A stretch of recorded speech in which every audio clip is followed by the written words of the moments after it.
Иако на национално ниво има изработено неколку стратегии за дигитализација и дигитална трансформација на државата кон целосно интегрирано општество, трансформацијата во јавниот водоснабдителен сектор се одвива многу бавно, поради недостаток на финансиски и технички капацитети, но и поради неподготвеноста и недоволниот број на стручни кадри во комуналните јавни претпријатија. Поради ова, ниту давателите на услугите, ниту крајните корисници не може да ги искористат придобивките од дигитализацијата и од користењето на современи информатичко-комуникацијски технологии, како што се, на пример, попрецизно и навремено мерење на испорачаните количини на вода или намалување на загубите на вода кои во моментот изнесуваат во просек над 60% и представуваат сериозен проблем, што во крајна линија може да доведе до неликвидност на претпријатијата. Поради ова, Германското друштво за меѓународна соработка ГИС, заедно со Македонски телеком, преку програмата за јавно-приватно партнерство, го започна проектот за стимулирање на дигиталната трансформација во јавниот водоснабдителен сектор.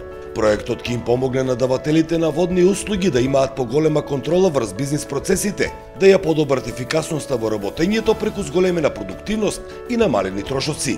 На крајот на денот се очекува дека позитивните резултати што би се постигнале со имплементацијата на овој проект ќе допринесе и за зголемување на поборувачката за користење на дигиталните технологии, што од друга страна ќе го стимулира пазарот на даватели на дигитални услуги, како што и Македонски телеком.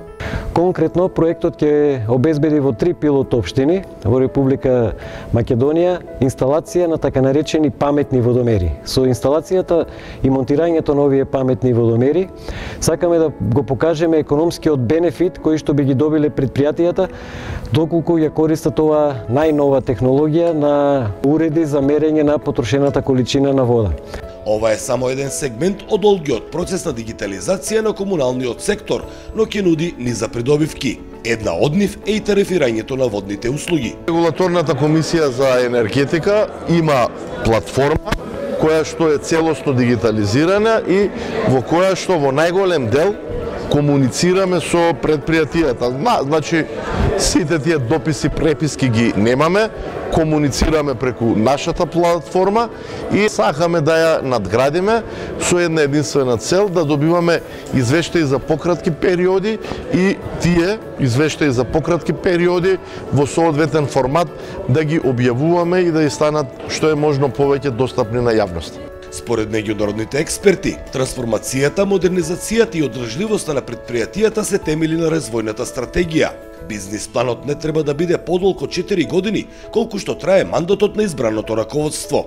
This is one of the tools that will help make the decisions, that will help prioritize your actions and investments, and that will help adjust tariffs accordingly. You will need also financial models. Financial models, those ones are for long term, okay? So you can know the sustainability of the company and you can adjust accordingly the pace of your investment and the needs for subsidies, the needs for grants and for loans. Од финансиска гледна точка, капацитетот на македонските комунални претпријатија во моментот не е на задоволително ниво. Затоа им е неопходна помош од нивните основачи, односно општините. Моќта на општините за помош, финансиска помош на комуналните претпријатија се уште е слаба и недоволна. Потребна е заедничка соработка, да се појавуваме како партнери или индивидуално со законските измени да можеме комуналните претпријатија да имат поголема достапност до финансиските фондови кои што се нудат од Европска унија. Една од компонентите на проектот дигитална трансформација на јавните водни услуги, покрај јакнење на капацитетите на вработените во комуналниот сектор, како на индивидуално, така и на организацијско ниво, е и подобрување на законската регулатива, со која ќе се стимулира примената на дигиталните алатки при испорака на водните услуги.